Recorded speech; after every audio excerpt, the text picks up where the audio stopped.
Rape हुआ था मेरा आज से 3 साल पहले। किसने किया था? मुझे नहीं पता क्या था क्या नहीं था, क्योंकि पहले मैं बहुत वैसी थी, मतलब अच्छी लगती थी, सारी चीजें थी, घर में रहती थी, पढ़ाई करती थी, मुझे नहीं पता कौन था कौन नहीं था। 3 साल पहले? 3 साल पहले। आप कितने वर्ष की थी उस समय? 17 साल की।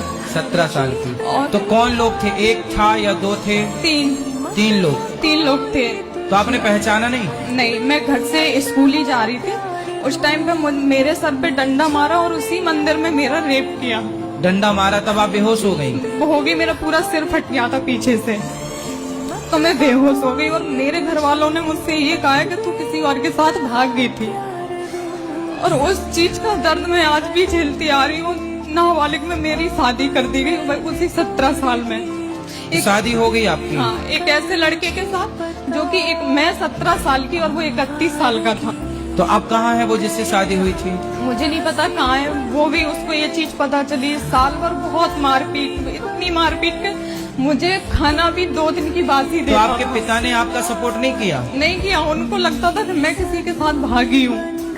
आपने पुलिस कंप्लेंट नहीं की उन लड़कों की? नहीं की, क्योंकि जब मैं अपने घर वालों को मिली तो उन्होंने 6 महीना मुझे कमरे में बंद कर दिया, न खाना न पीना कुछ नहीं देते थे। 6 महीने में एक कमरे से निकली नहीं, मैं बिल्कुल पागल हो गई। तो जब आपका सिर फटा तो इलाज कराने हॉस्पिटल नहीं ले गए? नहीं ले गए, गांव में से एक डॉक्टर को पकड़ के उससे ही पट्टी करवा दी। तो आप कहाँ रह रही हो?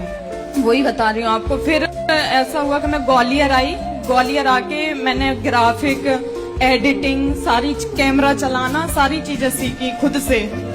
जॉब भी करती थी और सीखती भी थी। ठीक है। इससे मुझे अच्छा काम भी मिलता रहा, पॉलिटिकल काम मिलता रहा, वो मैं करती रही। तो घर वालों को लगा कि मैं अब ठीक ठाक हो गई हूँ, तो मुझे बुलाने लगे। पहले कोई सपोर्ट नहीं कर रहा था। जब आप पैसा कमाने लगी तो बुलाने लगे? अभी दिवाली पे वो लोग परेशान थे, तो मेरे पास फोन आया कि बेटा पैसों की जरूरत है, कलर करवाना है, ये करवाना है। मैंने 60,000 रुपए उनको डाल दिए, बिना कुछ सोचे, बिना कुछ समझे। मैं खुद की हालत नहीं संभाल पा रही, तो कल मुझे घर से निकाल दिया उन लोगों ने।